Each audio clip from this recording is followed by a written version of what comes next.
Hello and welcome to That Happens, the rootinest, tootinest, rodeo-style podcast. That's where we come in and wrestle the Broncos and fight the Bulls of the days and nights of the old Wild West.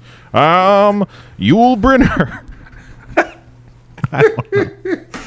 That, you see, a lot of people, with the exception maybe of Billy Crystal in the late 80s, early 90s, that has got to be the best Yul Brynner impression this guy's ever heard. And people forget that he wasn't actually Yugoslavian or Hungarian or Romanian or Bulgarian or whatever he was, but he actually was a rootin', tootin', mustache-wearing old coot from the, I think he was from South Nevada. Yeah. Hello, everybody. He just disappears into the role. Hey, Happuccinos, it's me, Jeff B. Davis, and Spencer Crittenden here. Delighted to have you with us once again. It's that time of the week. I don't know, and you're listening to it whenever you please because you have that freedom of choice. Mm-hmm. Spencer and I and Kevin Day. Hello, Kevin. How are you? Oh, doing great today. Fantastic. We don't have that choice. So good, Kevin. Yeah, Kevin. He's a producer. You and I sound like two bags of shit in a sack, and he sounds like. Well, I've got the old Elvis mic. Gary Marshall. Not Gary Marshall. I got the wrong thing. Oh, you have an old box mic. Like Gary Marshall. Yeah. Not Gary Marshall. Who am I thinking of? Who's the Gary Owens? Gary Owens is who I meant. Although, if you sound like Gary Marshall, you're still good because Gary Marshall has a delightful, mellifluous comic voice. The Desert Inn has heart. So, Kevin, if you're going to hold up that awesome Elvis-y, like Buddy Holly's and the Crickets box-style mic, you got to sing us something. Give me a little karaoke moment. Oh boy, I am the worst singer in the whole world. Well, just I don't think channel just a moment of Elvis. Like it could just be one, like a title of a song, but you got to you got to hold the mic up to the camera for people that are watching. Now, a little less conversation. There you go. We did it. That was good, but that was like if Death Cab for Cutie covered Elvis. So that was the kind of early 2000 emo quality that I was hoping for. Kevin, were you ever in a band? I was not. No, I wish I was. I really do, but no. Jeff, were you ever in a band? No, not technically. I was never like in a band that we were a band and I could say, yes, I'm in a band. I mean, I've been in musical improv. I was in a musical improv group that I think could qualify as a band, but I didn't play anything. I just sang, and there was only one guy on stage that played anything, and it was Michael Pollack, our keyboard, our musical director, pianist, accompanist extraordinaire. Mm-hmm. One time, a friend of mine. A great comic, if people out there who know who Fred Belford is, he and I used to be best friends. We started doing comedy sports together in L.A., and we were kind of the two young, weirdos in the group. We hung out all the time, and he introduced me to a friend of his who I want to say, it's been so long, I think his name was Keith, and he was a fantastic guitarist, like a really brilliant guitarist, and he had a gig at... Not the Kibitz Room at what's the deli, Kevin? Come on, the one on Fairfax that I don't like, Cantor's, and then across the street there was like some coffee shop, and he taught me how to play bass so I could accompany him on his guitar, and I plugged in a bass that I had only practiced for about 2 weeks into an amp, and it made a weird noise because that's what they do if you don't do it right. I've never been more certain that the audience knew that I was not a musician or that I didn't belong on stage, that I was a fraud. And I got through the songs, but I was sweating bullets. My hands were so sweaty they wouldn't land on the fret that I wanted. They'd slide around. I don't know. Maybe it sounded okay. I couldn't wait to get off that stage. I think we only played 3 songs, and it was a fucking nightmare. So whenever I watch people that are drummers or, you play the fiddle, you play, organ or whatever, you get up on stage and you're plugging in and you're doing your thing, that right there already makes you a hero in my eyes, because you have either the balls plus the practice to know that you're allowed to get up on stage and play guitar in a room full of people that might be Eric Clapton. You know, like they might all be fantastic guitar players. Mm-hmm. So that's why, like, I don't get starstruck if I meet a comic or if I meet an actor. I get starstruck when I meet musicians, because they do something that confuses me, because the amount of quality and skill they possess. So to all musicians out there right now who can play guitar or piano or anything, that happens. Oh, I just said that happens. Oh, no. That was forced. What are the odds? I forced it. You said you looked like a fraud or whatever. A good band name could be The Fraud. The Fraud. I could get behind that. Kevin, Google that. Kevin, Google it. Clear it. Clear the URLs. Clear it. We're starting a band. Kevin, you're on bass. Yeah. Jeff, I guess your vocals maybe? I don't know. I'll do. I can play. I'm functional on bass, but I have to memorize it. I can't just go like, oh, what key is it in? Oh, we're in B flat. Like, here we go. I have to learn it and memorize it. Mm-hmm. But the bass is Jeff, good for me because Mama sang tenor, Daddy sang tenor. I'm fucking up country music now. Can we go on a little music corner moment? All right, it's time for Jeff's Music Corner. Hit the theme. Bop, bop, boot up, boop. A little less conversation. That's the theme. We just need that one. Can we clear the rights, Kevin, legally of just that little piece of Elvis? Is that small enough till we can drop that in if we have a music corner?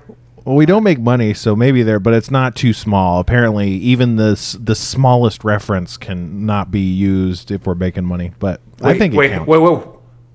What? Even just you doing we're not making money? Not yet. Not until you guys got to sign the contracts I sent. Don't read them. This is episode 15. I haven't made any money yet? Yes. Jesus that's what Christ. I've been harping on this shit for months. You haven't sent me a contract. I'm going through my mail right now. Okay. It's in the mail. In the mail. Oh, in the actual mailbox. Right. Okay, so that's how I know you're lying. You've never mailed anything in your life. I hand deliver my mail when it's to you. Which is creepy. Yeah. Yeah. So I was watching the Ken Burns country music documentary series, of which I think the 6 or 8 episodes. I just finished it, and when it got to the end, it was like now we're into Garth Brooks and Shania Twain and Randy Travis and like people that I never really listened to. Not because I had any beef against them. I just, I guess I just have that kind of old fuddy-duddy baby boomer in a Gen X body kind of sensibility. They started talking about some of these people. Now, I have heard Randy Travis. I went into my car and hit the Siri button or whatever and said, play this song by Randy Travis. And I've been absolutely hooked on it. And I called up Robbie Fulks, who I think has country credentials. He's a folk, historian, and he's a bad Grammy-nominated MRFer. I said, how ashamed/unashamed should I be that I can't get a Randy Travis song out of my head? And he said, absolutely Like, he's great. Like some of it can be a little corny. He goes, but you can still love it. Like, there's still room to love bands that I always thought were a little cheesy. Said the guy who has seen Neil Diamond in concert 8 times. So, yeah. But I've been enjoying going down the road in my Apple Play in my car of listening to, like, Travis Tritt. Never listened to him in my life. I don't know I like it, but once in a while there's a song you go, that's a pretty good song. Mm. So that's my music corner. A little less conversation. or a little more conversation. Yeah, we're back to the more. To me, musicians and music artists have like a different, I don't know, vibe or aura or something. You know, they kind of have a different atmosphere about them. Like actors, like can seem really, but they're actors, you know, so they're good at acting friendly or normal or whatever, you know. And comedians, I don't know, they want attention or whatever. But do you think there's any corollary or like? Because I've we know comedy people, like so I've grown up knowing stand-up comedians, for better or for worse. Like many of my great friends of all time have been and will always be stand-ups. A lot of them crazy, like in various ways. There's the male misogyny side, and there's the absolute self-abuse side and stuff like that. I think in music, to get up, write a song, learn an instrument, and get up and sing it, there has to be some sort of Venn diagram, and I would say it's a lot of the circles that overlap of the impetus to get up and tell jokes, and the impetus to get up and write songs, and stand and deliver up there. No? No, I think it's similar. I don't know. Just do you remember? Were you there when we had John Mayer? Yes. On Harmontown? No, I was not. I was not there, but that's one of the only episodes of Harmontown I've ever watched. I was there, and it happened, and that happened. But John Mayer came on, and he just had the most different vibe out of anyone we've ever had on. I want to say, and it was very cool to be around him. He seemed very cool, but it was like, it's so weird. I don't know. I think that, I don't know, maybe it's just me, but I feel like there's a tendency to equate like immense talent with being a genius, and like being really smart, but he just seems super normal, or even but like he was just so good at what he was doing, and that was coming through. Like he's just like has such a mind for music, but like it wasn't like he was incredible. I don't know. It's hard to explain, I guess. Whatever. What a great thing to do on a podcast. I watched that episode, and I was fascinated because like he was pretty good at freestyle rapping. I mean, I'm no Simon Cowell. I don't know how to judge, or whoever is better at judging freestyle. Everybody? I think you are Simon Cowell. I'm Simon Cowell without the anger issues and yeah. I mean, I don't know. It's all about being yourself, like you said. Like the idea that if you can get up there. I don't know. The annoying people are the people that are geniuses, brilliant writers, brilliant musicians, brilliant comics, comedians, creators, doctors, and they seem normal. Like I always want to have a let me off the hook card of, oh yeah, you're the fucking coolest person in the world, but you're also totally a dick, or you're you're a pickpocket. Mm-hmm. So when you meet people that seem well-adjusted and they have a nice family life and they're also just good at kind of anything they touch, that becomes annoying. Yeah, it's like, come on. You don't need to do all that. You could just enjoy yourself. When we were doing sound check, which again, I think we have to start recording all of us and then maybe drop some of our pre-show conversations because they're often way better than what we're doing right now. Sure. I had to get up and go downstairs and get myself a glass of water and an adult beverage. And Spencer, how did that conversation start? Where you're saying that? Oh, you said we were talking about. I was. There's this damn harpy who's been on the emails, freaking harping at us. I won't say in what arena or capacity, but. Kevin's like, this is the thing, and I'm like, you tell her that she doesn't exist. Wow. And that got us on the path of Kevin brought up. What'd you bring up, Kevin? I don't know. We could call it an NPC theory. Yeah, there's some people that believe that like 99% of the people out there aren't actually real people. They don't have souls. They don't actually have lives. They just exist to be like filler. Like you'll bump into them at the post office or something, but they have no lives outside of that. They don't exist. They're not real people. They're just like real world NPCs. Yeah, I'd call the people who believe in that philosophy sociopaths or mass murderers. Yeah. But have you ever had the feeling like I don't get this as much anymore. Maybe when I was younger and sexier. Some days you'd walk down the road and you felt like people saw you. And not like they were like, ooh, hubba hubba, or wow, that guy looks like an asshole. But that you just felt very visible. And sometimes it would make me like kind of check if I had a booger on my face or my fly was undone. Like, I'm very conspicuous today. Then there'd be another day I'd go out and I thought, okay, I look good. My hair is perfect. I got the fucking best suit on. I just did it just right, just out of the dry cleaners. And you are absolutely a phantom. Like, nobody sees you at all. And then you would have to unzip a fly and put a book on your face, and they still wouldn't see you. I don't know if that's just the magic of the spheres, where just some days you got it and some days you don't. I think it's definitely the magic of the spheres. That seems about right. I knew you were going to say that.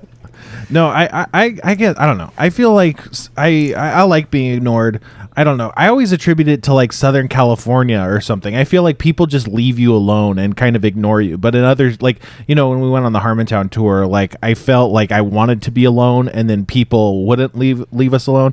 I was walking through New York City with Chris Boruff and talking to him, and I feel like people were just like listening to our conversation and like looking at us like they wanted to chime in. It's like, this just fucking, I'm trying to live my life. Like, I don't need other people like trying to like edge in on just me walking down the street. Like, it was just so weird. And in LA and stuff, I feel like people just ignore you. But at the same time, I feel like I'm a giant man, and I feel like people don't necessarily ignore me in general because they're like, well, there's a potential threat. You know, I always get glares from parents with kids as if like just my mere presence on the street is like, oh, I'm gonna go grab that stroller or something. Yeah, because like you're either like, if you were a bear, you could either be grizzly or you could be California black bear. California black bear, you make a little noise, they run away. Grizzly bear, make a little noise, they might do anything. So like, I think people look at you and go, do I play dead or do I make, hey, over here, like, and like do I spray you with some awful fucking toxic spray? Good thing I brought my can full of coins. It works. So, and then you were saying, Spencer, while I was downstairs, I could still hear you on the magic earphones. That you were saying that sometimes, like in life, you feel like you're an NPC character, you're a non-player character walking around other people's Grand Theft Auto. Yeah, I was saying that I feel like a side character, like the kind of character who owns a shop or something, or you see him in the background. And I've always joked that I have side character eyes. I have these small beady eyes. Like if I was in an anime or something, I'd be the character with just dot eyes instead of like you could see the full whites of their eyes and stuff. And or like in GTA, I would be, you know, we're just podcasters. We're like the radio stations in Grand Theft Auto. It's not like you go to the radio station, there's anyone actually in there broadcasting. It's just one of the several channels you can flip through. You know, I just kind of feel like the real people are maybe listening to us and getting inspired, and then they're going and telling their bosses that this is the day that they don't stand for this or whatever, you know, and those are the main characters. Right. But then, well, you can branch off of that. If I've never played Grand Theft Auto to my eternal credit, but I have been at other people's houses like Dan Harmon and other friends of mine, and was very fascinated by watching people play those games. Mm-hmm. Is there a protagonist? Do you name yourself? If you're the lead car stealer, pimp killing, horse macking, whatever you do in that game, do you get a name or do you get to pick your own name? Can you be Spencer or? Well, in Grand Theft Auto names or games, I think you are a character. So I can't remember like. Okay, but with a given name, yeah. Let's just call him Chad the Rapist. Sure. And if the lead character, Chad the Rapist, goes up a couple staircases into an office building and then sees a black point-eyed Spencer and then whatever I am doing a podcast, do you think there is any impetus to kill those characters, question them, do anything, or do you just instantly go, there's nothing for me here? Well, it depends on are we like if we're behind glass, maybe the glass doesn't shatter, so they can pump a few rounds into the glass. But it's like, oh, this isn't breakable glass. I guess I'm supposed to walk away here. But if that'd be awesome. Open, yeah, that would be the best. Just like a room full of nerds doing a podcast, and just out of curiosity, the first person shooter character, game player tries to kill everybody. All he does is ricochet off the glass, and he just goes, "Oh, stupid." But then maybe he sits down on the couch in the control booth and listens to the podcast for a little while. Yeah, and he's like, "Wow, this is really. These guys really have a chemistry." Well, also, I think if I walked into any podcast booth, tried to kill everybody, but the glass was impenetrable, and I heard someone yell out, "It's News Corner!" Oh, shit. I might stick around just to find out what was in the news in Grand Theft Auto world. And if you did that, you might hear someone say, "Oh, in the news, it turns out that the freaking Nazis are at it again." Oh, shit. Shit. I hope we dropped our news theme in there. I'm sure we won't. Well, I was going downstairs and pouring myself waters and cocktails, and you guys were talking about Spencer trying to do the ultimate gaslight of convincing you that you don't exist. No, this Spencer. woman, this horrible harpy of a woman, okay, a classic piece of work. She doesn't exist. That's the thing. That's what she doesn't understand. She's going around. She doesn't know she's an NPC. She's just like, oh, this is the fucking if I don't bother these fine people, I'm gonna lose my job. But it's like, no, you don't. There's nothing that happens when that happens. You just I said that. You just stop existing when you're not emailing us. You said it twice, baby. I did say it twice. I said it was so nice. I said it twice. That's why it's a great name for a podcast. Nothing's gonna happen because again, she doesn't exist. Her concerns are not valid. It's all fake. So, she exists to annoy us and to make us feel stronger. Well, then that goes into, and I don't know much about it, but it sounds like solipsism, right? Which is the idea that the nothing exists but the self. Like everything outside myself doesn't exist. I close my eyes and everything disappears. I wake up. This is all of myself is the only reality. Mm-hmm. And that sounds like what Kevin was talking about. That sounds like where he's been going with this the whole time. Kevin, I guess when you are a producer, you have to think that you're the only person that exists. No, that's not true. Kevin's the most generous sweetheart of a guy.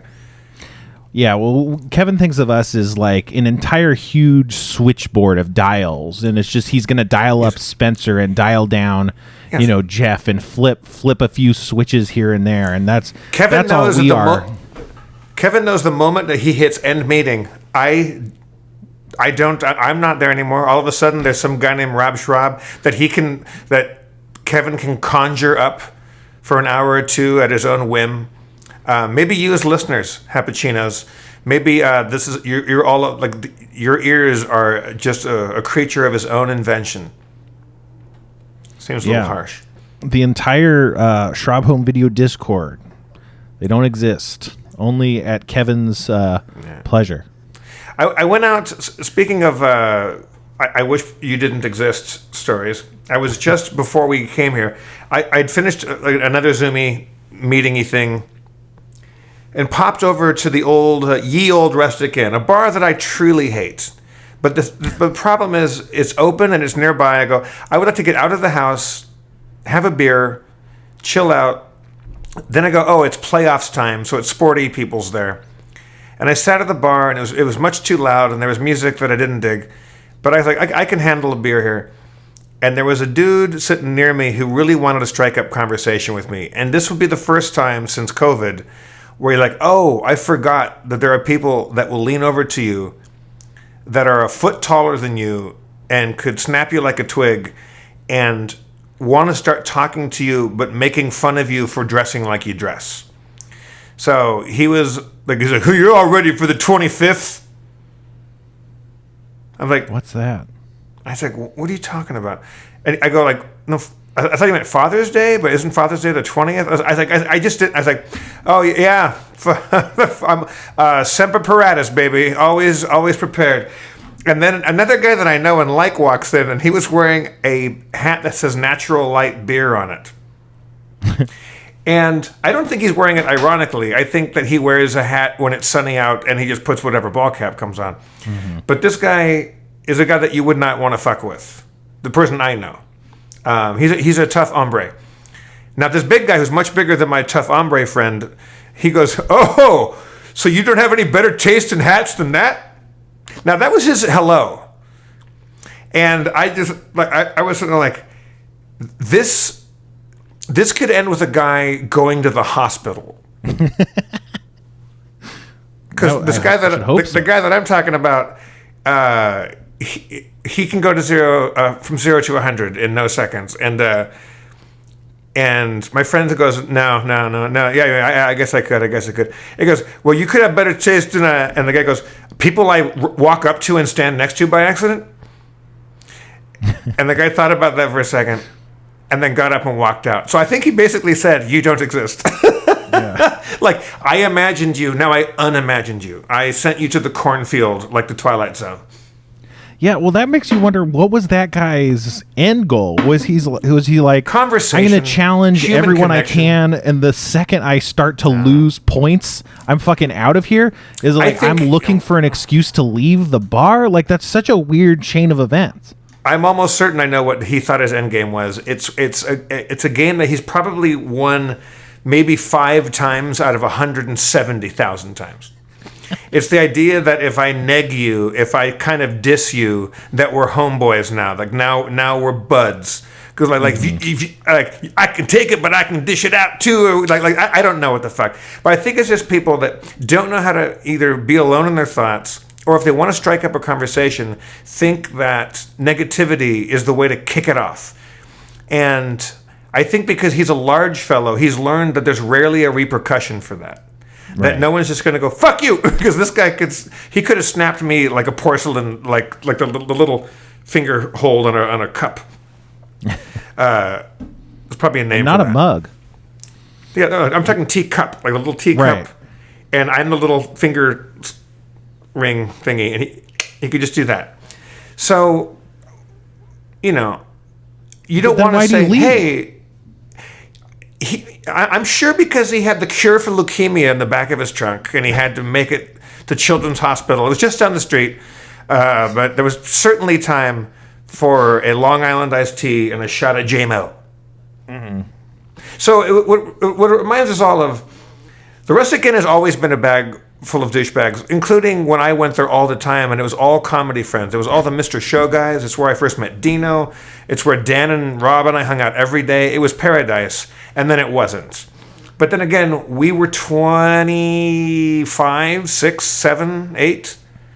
So I guess now, at the age of 47, I look around and see a bunch of people that are around their mid-late 20s, and I don't like their taste in music, and I don't really like their eavesdropping their conversations by accident.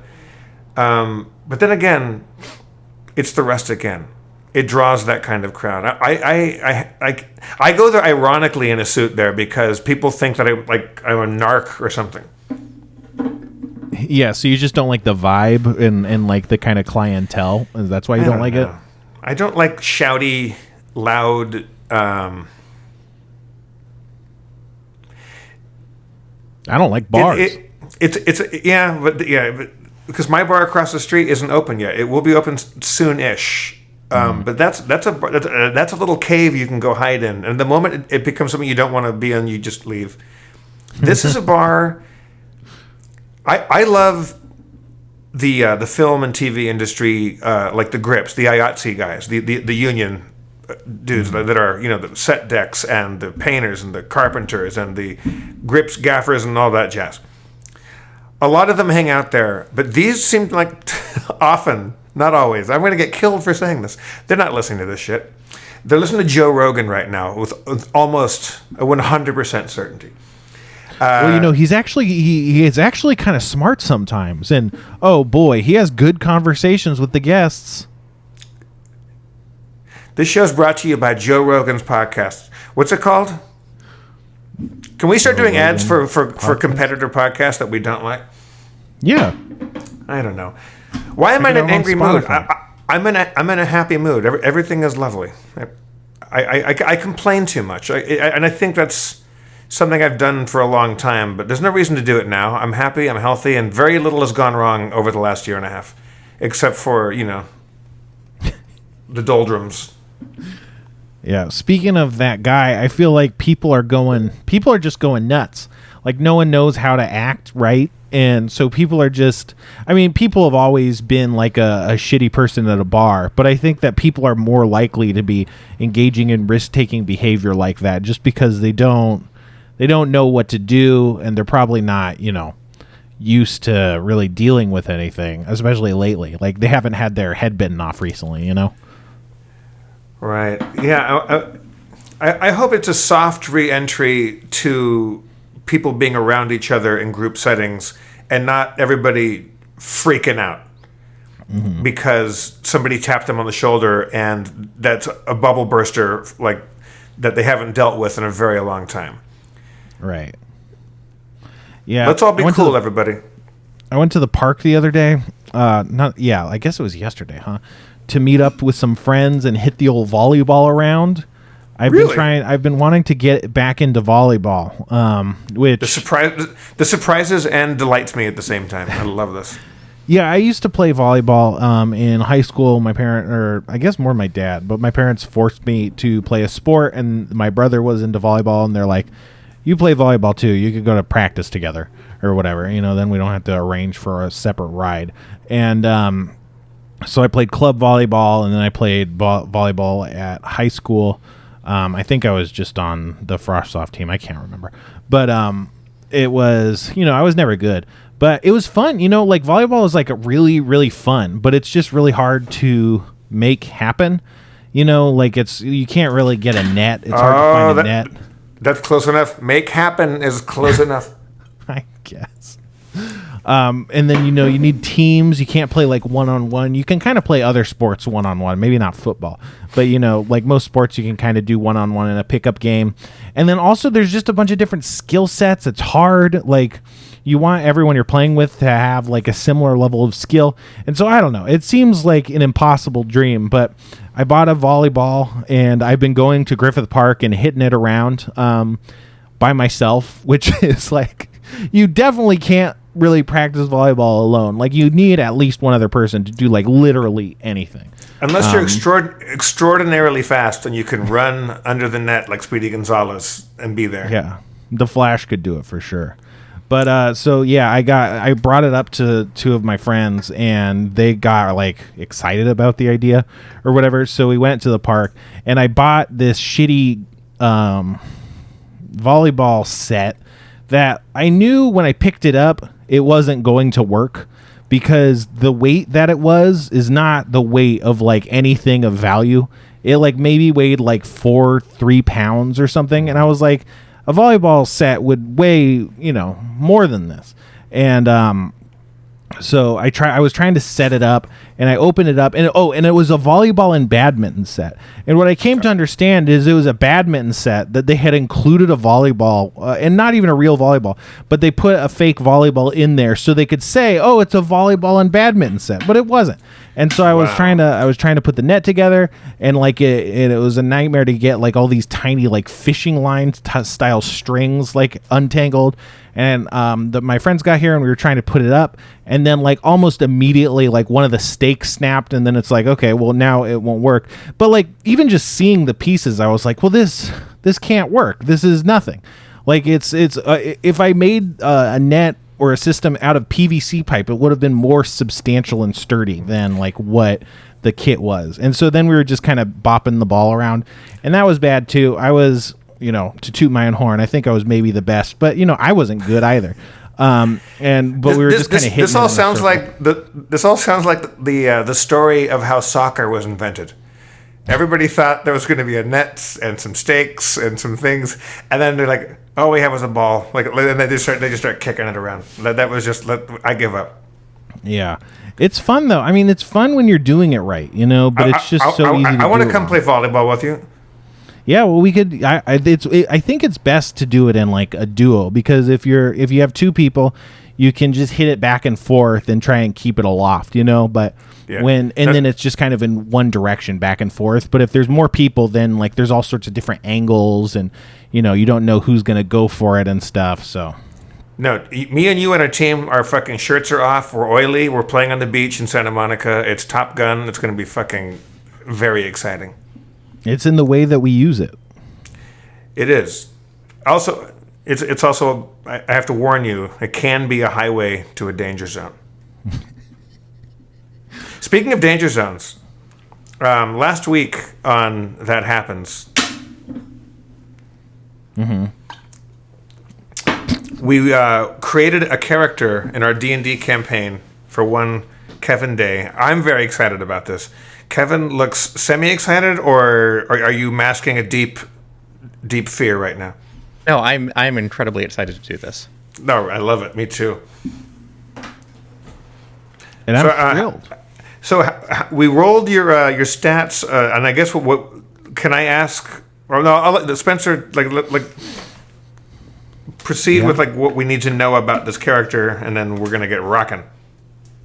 What do you need to know about this character? Find out after a name- word from our sponsors.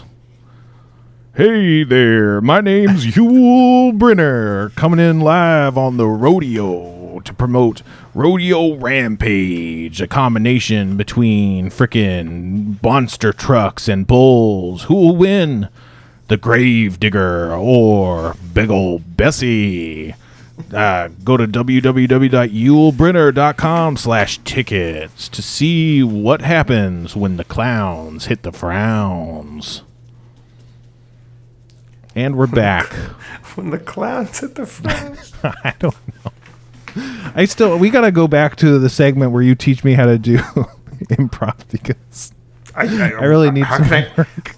No. The apprentice has become the master. I can't follow that. That's very kind and gaslighting of you. Is it gaslighting if it's not negative? Like, can you be a gaslighting? Like, oh, that was so good. It's like, you're Yeah, I think that's either called sarcasm or I don't know. My friend Chris Dermick, one of the guys that when I first started doing improv, like when I was like a teenager, he was in Comedy Sports LA, and he's still one of my comedy heroes. God, he's funny. We went and saw somebody, like some friends of ours, did a play on Theater Row. It's in Santa Monica, where there's like 19 little theaters that hold 19 people, and there's some awesome theater that goes on there, and also like anything, there's also not so good theater. We went and saw some friend of ours, and I don't remember who the person was or what the play was. I do remember that I wanted to commit seppuku in the first 20 minutes. I'm too tall to get up and walk out of a theater that small without kind of taking the big top down with me. So you're a hostage. You have to be there. You maybe could split at intermission, but then they come back and there's two people there. So you can't do that. And so after the show, we had to go meet our friend and her friends that were in the play, and Chris and I are saying, like, what do you say? Because it was not just poor, it was really bad. It offended the senses. Yeah, it hurt my spirit. I walked away a lesser entity than I came at the door for the price of $5. So I didn't really know the person as well as Chris did, and Chris geniusly, he goes, I know exactly how to handle this, and he went up to the actress who's expectantly wanting to know, what'd you think? Sure. And Chris gives her a big hug. He's like, oh my God, what have you done? What have you done? You could also say that to Oppenheimer after creating the nuclear bomb. And then to one of the actors, he goes, that was something. And you, You were something else. So, if you ever need to pay 3 non-compliments in a row, oh, what have you done? That was something. What have you done? And that was something else. Technically, it was something, and technically, that was something else. Holy smoke! That's so good. Yeah. But what I like about that is it feels very performative towards the audience in the know. Like that was like it was more to you than it was to them, you know. But they're also theater people, and they should have known. But I think you're so eager to hear any compliment or to mine a compliment out of any ore that you're given. Like, what have you done? And they're like, oh my god, I know, it's so fun. Like he got off scot-free. Nobody sensed the bitter irony in it. It was fantastic. All right, let's get back down to brass tacks here. Yeah. So okay. So we got Kevin playing a character. Oh boy, a freaking elvish sorcerer, a divine soul elvish sorcerer noble. He's got spells. He's got skills. He's got a wicked crossbow. Let's give it up for what was your character? I think the name I'm going for is Sir Jonathan DeFever. Is that a joke? Is that a pun? It's a WKRP reference. Johnny Okay. Fever. Yeah, like I was just about to cross-examine you on that one. That's very funny. That's great. So do you want to talk about Jonathan DeFever. your background? Makes me very happy. So Jonathan comes from a noble family, obviously. In Cincinnati, Ohio, he worked for a small radio station. Yes. Yeah. So he was accused of some crime that he's not really talking about, and he was banished from his homelands because of that. So he's out, traveling the world, just telling people he's out exploring, but his real story is that he can't go home or he's going to probably get killed. Ain't it always that way? Yep. Who's going to kill him? His family or the people that are part of causing him a problem? Or I guess we don't know. They may be one and the same even. Holy shit, this is a huge reveal right off the top. Okay, so that's Kevin, or that's Jonathan. Haha, Jonathan and Fuzzy Knuckles back at it again.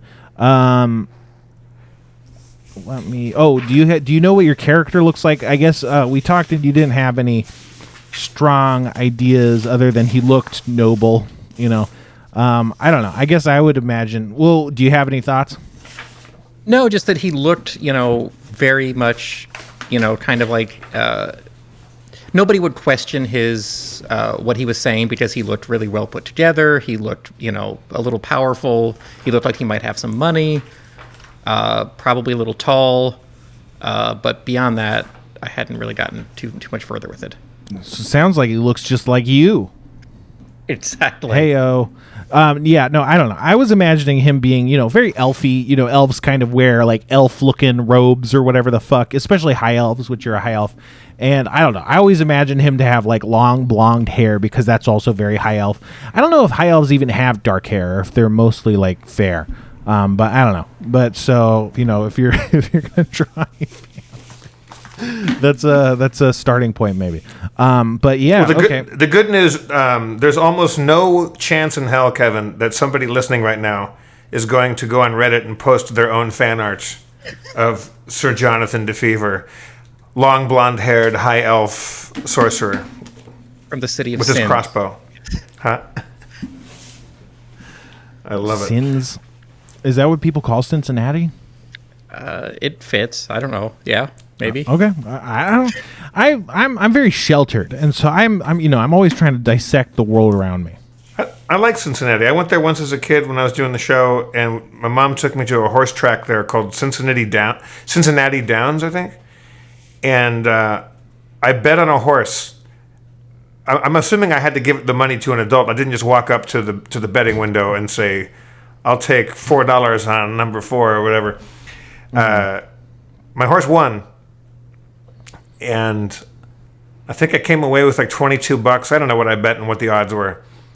And I've loved Cincinnati ever since because I won money on a horse there as I think a 10-year-old.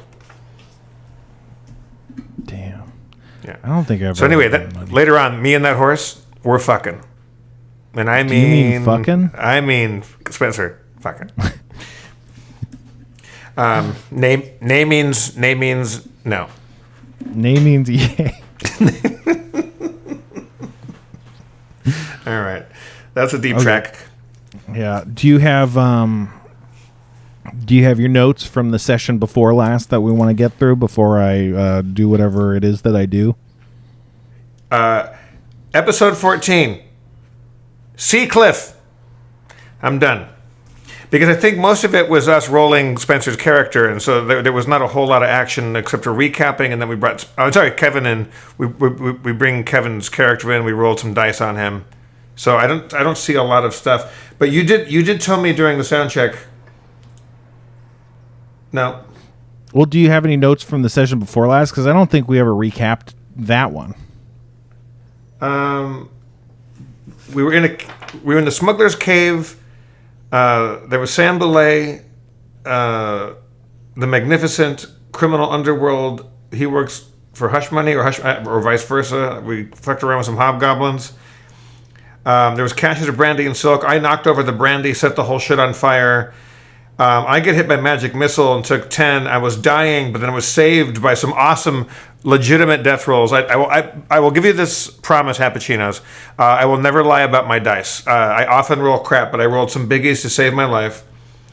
And then it's me and Big Copper out in a cliff, and then he was hanging by the cliff. It was a cliffhanger, and then we were kind of not sure what to do. Go back to town and say, hey, we figured out who these weren't ghosts in this house. These were smugglers, Scooby-Doo style, trying to scare motherfuckers off. We found out that it's was it Sam Belay? Oh, he's the big was he a wizard or a sorcerer? Wizard? He was a wizard, yeah, and he was the head of the smuggling ring. Did I kill him? I think Big Copper killed him. Because you got the last hit. You did most of the damage. I remember that. You fired him pretty hard. Right. I have written in brackets above that beef moments, which I think was a name of one of our episodes. Yeah, so I set the whole cave with all the goods and silk and brandy and whatnots on fire, and we kind of fall off the edge of a sea cave tunnel, like on a cliff. Yeah, I guess now I should maybe just go into the recap, and then if there's any questions, that makes sense to me. My notes are just absolute nonsense. I think they were very good. You have any music, Kevin? Last time. Wait, no. Last time. This time. The time before last on That Happens. Whoa! Our heroes had made it into the final cavern after using ball bearings and balls of steel to dispatch as many people through luring them into the ball bearing cavern as possible. They were forced with just the final boss of the cave and his crony, I suppose, because they entered the cave and found San Belay with his hobgoblin retainer. San Belay hit Fuzzy Knuckles with the old charm person, and it kind of charmed him somewhat. And then they were going back and forth on what was going on, and San Belay's like, I'm really great, and I'm a smuggler. And oh boy, you should smuggle with me and not fight us. And I'm a cool guy. But Fuzzy Knuckles was like, no, we must fight. He ignited a big flame and burned the shit out of the wizard. And then he got blasted in the face by magic missiles and lost consciousness and started dying. Actiony noises happened over a black background while Big Copper killed San Belay and got out of there. But then they swam to a sea cliff, and then he started to fall off the cliff. Oh shit! So, yeah. Yeah, so you're very weak. You're on this tiny precipice, above the water of the sea. The sky is an angry gray, and the waves are crashing against the cliff. And Big Copper is hanging on the cliff's edge by a single coppery hand. What do you do? What's my HP right now? 1. Jesus Christ. How far down is the drop beneath Big Copper? 20 feet. 20 feet. And what's down there? Like, is it a safe landing? Is it beach? Is it rocks? Is it water? It's water. It's like rocks and water. Jagged rocks and crashing waves waters. Well, I grab on. I say to Big Copper, give me your free hand, the one that's not holding on, and let's try to pull you up. Even though I'm not, I'm weak. I'm not the weakest person in the universe, but I still have a strength of 14. Yeah, we zoom in on his hand and your hand stretching towards it. And he kind of swipes and he misses and he swipes and he misses and then he swipes and just catches just your fingers and then makes a good clean contact. But how strong are you versus how heavy is he? This will take strength rolls. Roll a strength check to see what happens. That. Does that count? I have to drink on that one? Yep, you got to drink. But do roll a strength check. I rolled a total of 18. And Copper rolled a 14. So, yeah, that's going to be enough. You pull him up. He starts kicking his little legs, and he pulls himself up onto the sea cliff. He's like, good God, man. Good God, man. Thanks for the help. Baby. Why don't we eat some food and recuperate? All right. Let me look and see what I got here. Do we have food? I don't know. I don't eat. Oh, you don't eat? Okay, well, neither. I mean, I do. I mean, I'm a kitty cat. When Master's away, I like fancy feast. And I'll do after 7. 5 days rations. What were you saying? Oh, where's 5 days rations? I see. Oh. You can't see this. My printer that is new, it's already going glitchy on the thing, so I can't see the 5 days rations. Oh yeah, that exact line is blanked out. I crack out 1 day's rations. Hell yeah, you munch down on some good food. Well, it's not good, I guess. Whatever. Okay. But you eat it. Do I restore any health, or do I have to still chill for a while? You kind of chill over the course of 8 hours, and you restore your health to full. Everyone's feeling rested and fed, and oh boy, you feel like you have it in you to maybe climb up this sea cliff. What do you call it? The 50 or so feet you got to scale vertically. Well, I'm a cat. I can climb like nobody. I was going to say, yeah, you have a climb skill, so. I do. Yeah, I use... Well, I'm not attacking anybody. I don't need to use cat's claws. But yeah, I just start climbing and use my kitty claws. Yep. You have a climb speed, which means you don't really have to roll for climbing at all. You just climb up there. The Big Copper stays put. You get up to the top, and he's like, how about a rope? Yeah, I was just thinking. I got... hey, how about I one-up you on rope? I've got 50 feet of silk rope. So... I find is there a tree stump or a heavy rock that I can tie off to and toss them down a line? Yeah, you see a heavy rock, and next to it are 2 smaller, rounder rocks, and you remark, this looks awfully like a phallus. Am I just being childish, or is this does it look like it was put there in place by some sort of monks or some druids or whatnot?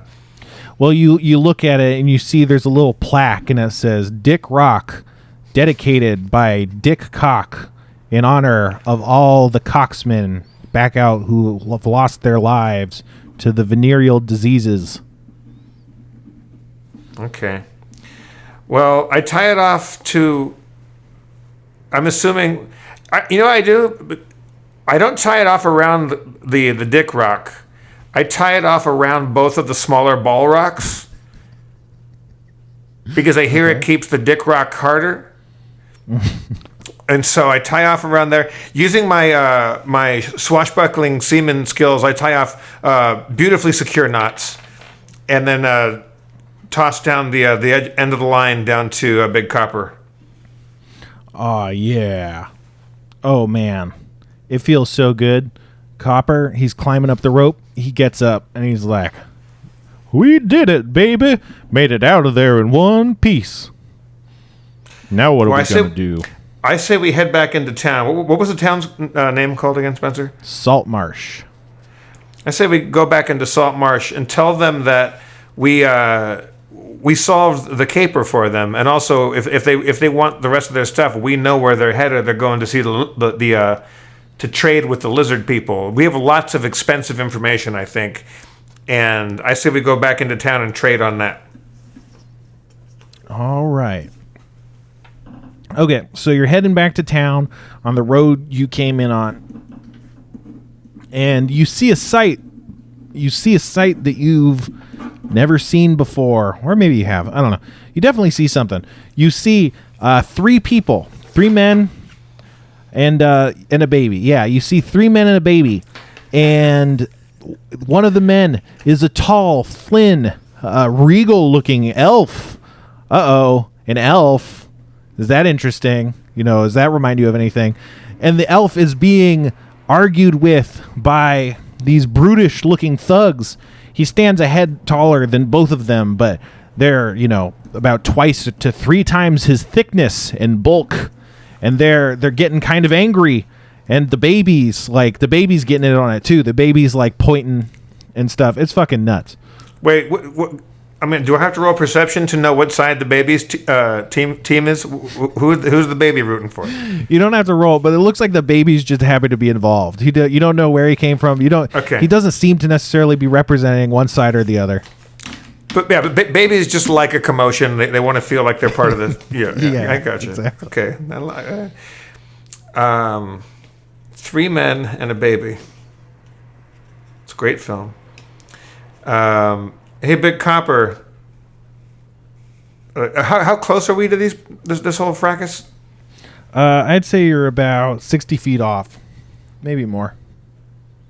And what are these human thugs? Like, what can I tell what kind of race or class these guys are? There's a human and a dwarf, and the human is about the same size as the dwarf.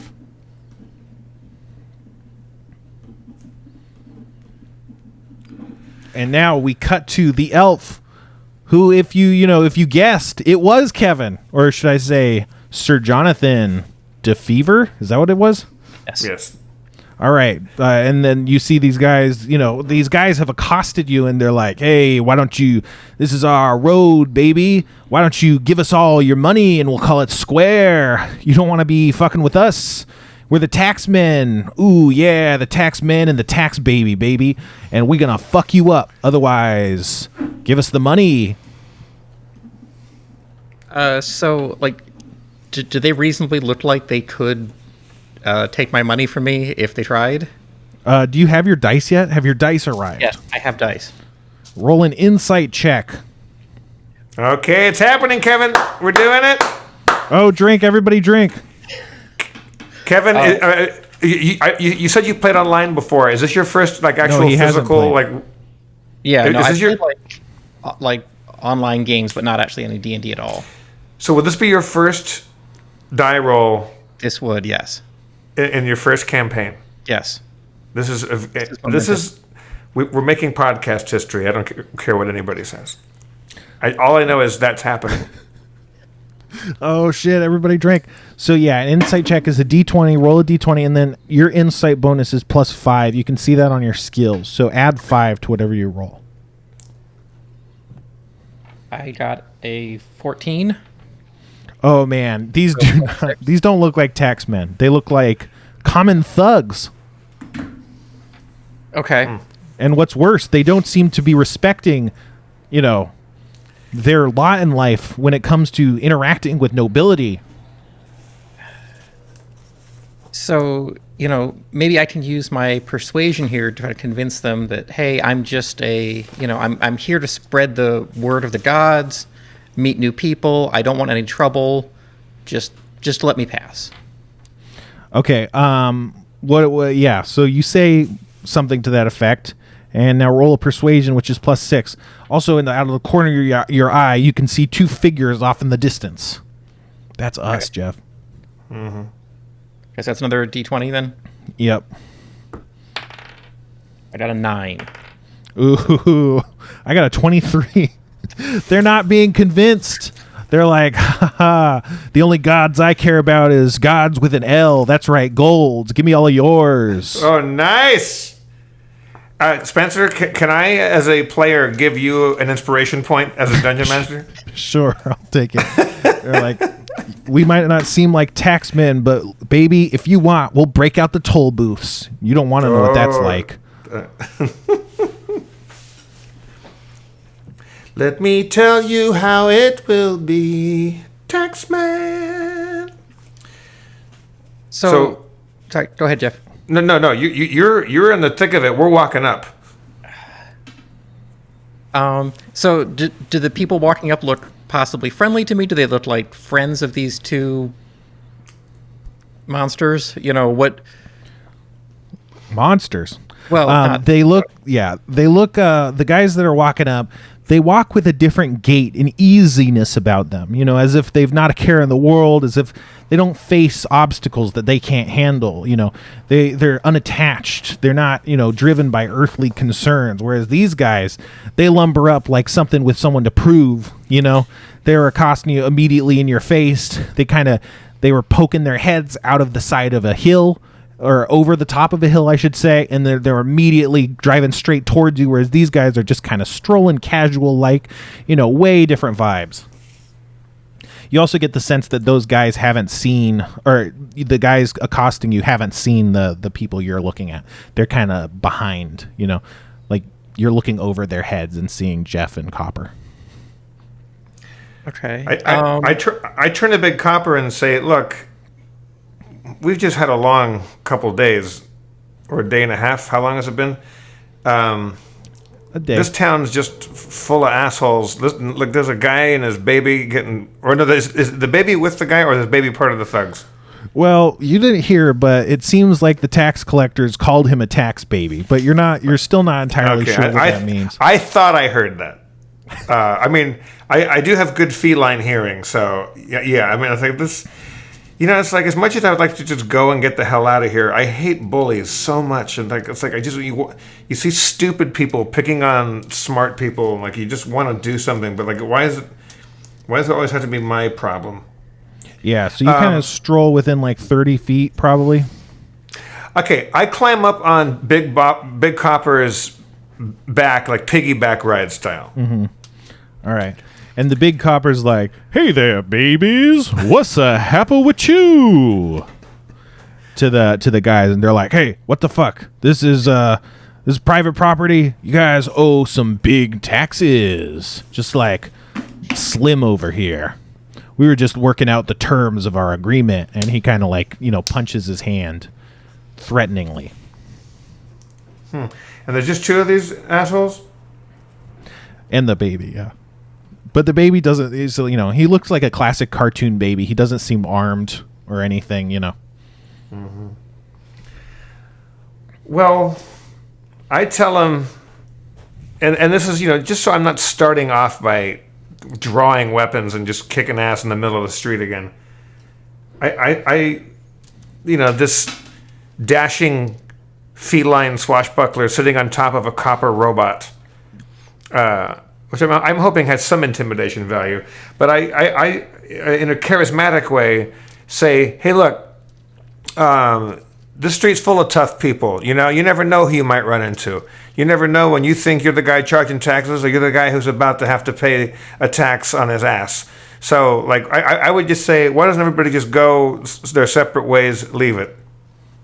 The dwarf goes, "Looks like this guy is looking for an audit." Okay. And the dwarf kind of he goes, "Earth style. Earth Fortress Jutsu, and he plants his palm in the ground, and then there's a big poof, and you can see all of a sudden a tower, like an earthen tower, has erected itself in front of him, and he's at the top of a tower, and he pulls out a fucking bow. Also, the baby's up there with him. I don't give a fuck The about other the baby. tax collector's still down on the ground with you guys. How tall is this tower, you said? 20 feet. I look over at Kevin's character and say, "Hey, what's your name?" Jonathan. Sir Jonathan. Sir Jonathan? What, do you mean the Sir Jonathan? DeFever? My reputation precedes me. Yes. Yes. That is me. If you're the Sir Jonathan DeFever that I have only read about and heard tale of, these guys look like they mean business, and I don't know you, but if you want this to go 3 men on 2 men and a baby, I'm right there with you. I would be forever indebted to you for your help getting me out of this.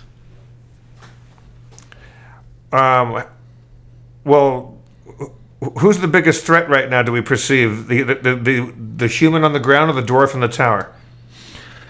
They seem, if you had to guess, they seem about equal threat levels. But the guy in the tower is up in a tower, and it's a crenulated tower, and so it's providing some cover towards him. So if you had to guess which one was easier to hit, you'd say probably the guy on the ground.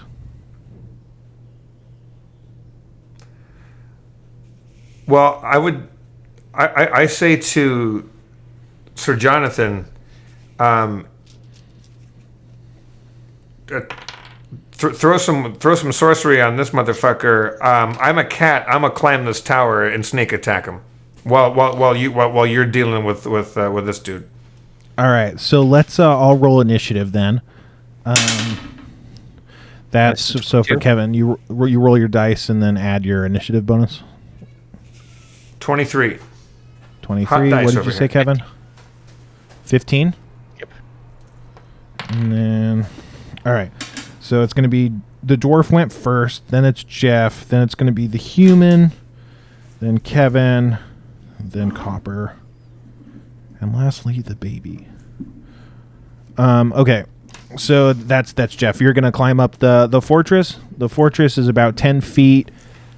So you can get to the top of the fortress, but then you can't also attack based on the distances of everything. Do you want to do that? Well, if I use feline agility, that just gets me up there faster. Feline agility. I can move double speed once, then I can't do it again. So if you use feline What the agility, heck? you actually can attack as well. Well, and also, cat's claws, climbing speed of 20 feet plus, I gain a claw attack, so I can climb up there and attack. Nah, that's cat's just claws. that's like written in my parlance. It's not the same thing. Like you get a claw attack from being a cat, and the claws also give you the move speed. It's not like one move, but you can climb up there and attack if you use feline agility. Okay, well, can I climb up there unseen and be sneaky and roguish and try to get into a flanking position, or will he see me if I start climbing up? You can try to do that. Yeah, but you are in plain sight from a guy on top of a tower, so it will be hard, but you can try that, yeah. Okay, fuck it. I climb up there. Okay. So you're up there and now you're in prime attacking position. Is it my attack move? Yeah, you can attack too, yeah. And we're right there together? Mhm. Claws.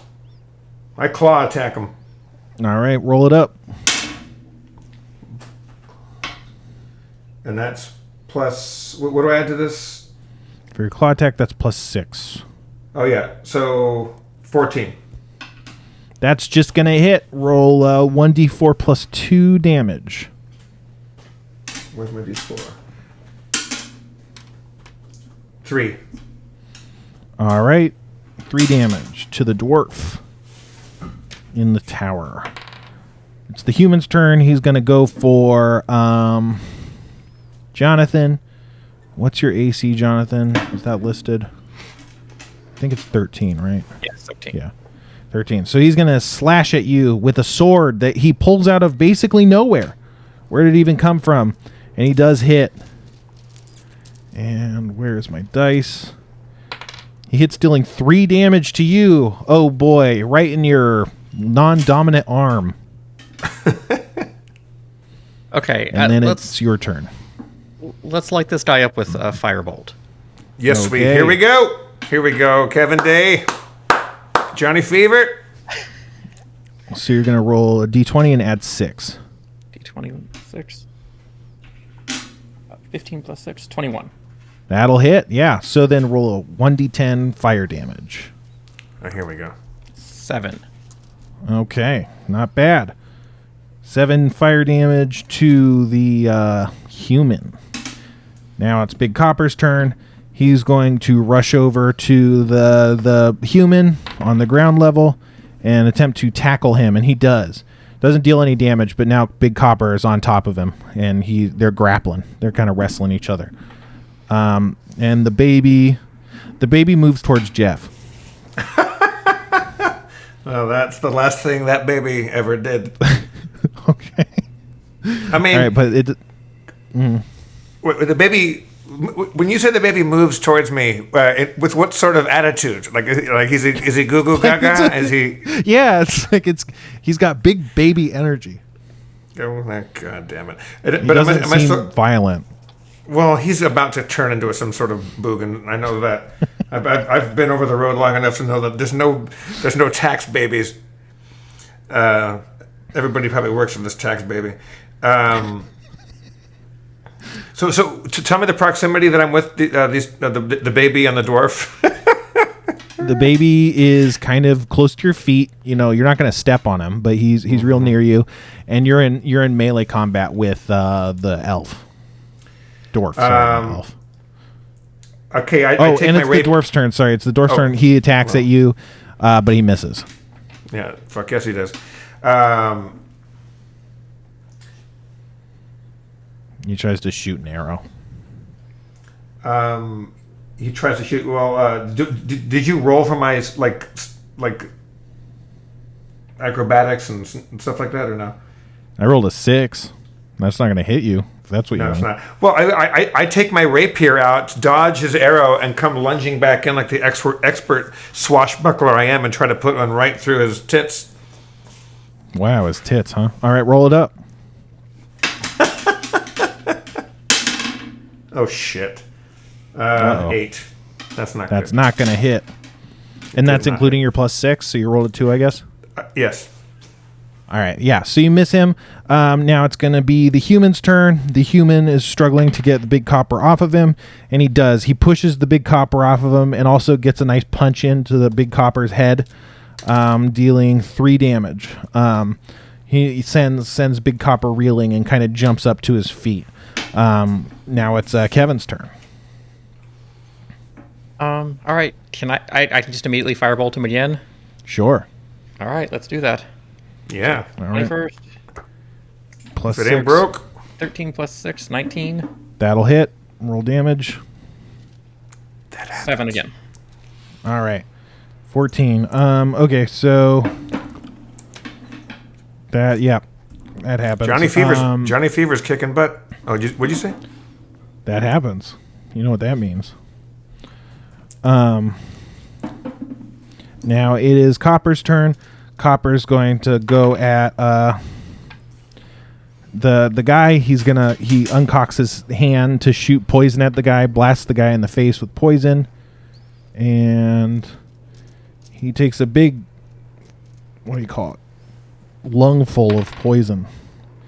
Takes 3 damage, and the guy goes coughing. He falls to the ground. Then it is the baby's turn. The baby I don't know. doesn't do anything. Dwarf's turn. Dwarf tries to attack Jeff again. He misses again. Okay, All right, Jeff's turn. We're second. What's our proximity? How close am I to the dwarf? You're in combat. You're in melee with him. Okay. I never miss twice with my rapier. I lunge at him again with my rapier. All right. 10. Shit. No, sorry. 14. 14. All right. Yeah, that'll hit him. Do I roll damage or do you roll damage? You roll damage. It's 1d8 1d6 plus 4. 1d8 plus 4. Yep. 9. All right. Okay. The baby makes a horrible face. Oh, the most horrible face you've ever seen. And then a terrible stench fills the air. And the baby starts crying. Cliffhanger! Cliffhanger! Baby just made a boom boom. I killed his dwarf daddy and he made a boom boom. Okay. I gotta say, I'm very thrilled about Kevin playing your first game with us, and I love that we have a badass sorcerer who is already just kicking motherfuckers around. It's very exciting. Thank you to all of our listeners, to all the Happuccinos and the Happalations and the Happy Days fan club. We love you all. Spencer, anything to promote? Anything to talk about? Just Twitch. I'll probably be twitching tonight. Probably playing some Minecraft. The twitch.tv/thesixler. Again, follow me on TikTok, trying to hit 1,000 followers. When I do, I'll give someone money. So I don't know how that's going to work, but I said it. So I'm not going to make a liar of myself. You got anything, Jeff? Yeah, so my Patreon is still there. Storytime with Jeff B. Davis, and I started a new thing. I've always been doing Cameo, but I just today signed up and started. I was very sweetly talked into a thing called Memo, MEMMO, which I don't know a lot about, but you can find me there at Memo. It's an app-based thing, and I think it's where I just hang out with you and you give me money, but I'll keep it cheap. I'll keep it friendly. Awesome. Kevin, who's on next? Dave Hartman's Draw With Me, and then Rob Schraub's Found Crop after that, if you're watching this live on SchraubHomeVideo.com.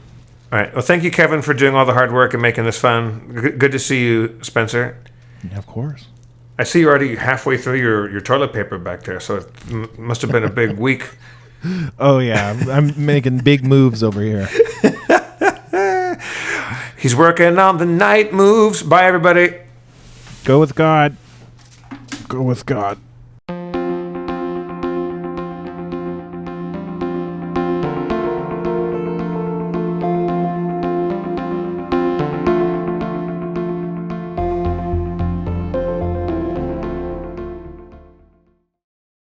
Starburns Audio.